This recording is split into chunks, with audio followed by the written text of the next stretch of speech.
Yaani kwa tukisaidiana, nikipika sima yeye yapika mboga, tukiona nako barabarani yanikopesha pesa, lakini nashukuru hajainishika. Maana nasikia alichokufa nacho hicho sijui ni UK wala ni nini maskini. Hajainishika. Jirani uko sawa hajai kushika wewe. Hajanishika. Umaanisha nini? Sawa. Mimi naye kusema kweli jirani naye mambo ya plot naye alituchosha. Kwa sababu ni mwanaume na anagombana na wanawake kwa plot, lakini jirani bado alibaki na sifa safi. Asante. Mimi naye huyu atakuwa rafiki. Alikuwa kama ndugu wa karibu. Tulikuwa napata masaa mengine tunaenda kuiba. Lakini anaomba kwanza. Alikuwa anaomba kwanza. Na tukishaiba hata kwa warembo ananitafutia, ananipea mmoja na ananipea hadi marupurupu pesa.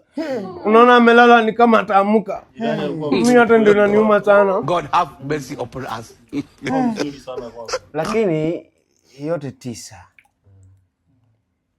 Mbele yake nyuma yetu. Nyuma tena. Nyuma nani? Wewe nyuma ya mfu tena. Mbele yake nyuma yetu.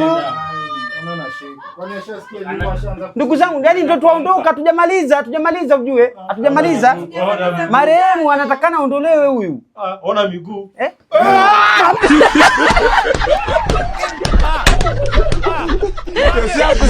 Ndio hujakufa, nilikuwa najua umelala nikao utaamka. Ndio hija hapa tushikishe. Anza guts bana, nilijua hujaenda. Mimi sikuli jaba. Haukuli? Tanywa kamnyweso wewe. Basi nipatie sarubati. Sarubati. Utapata ndugu wangu amka.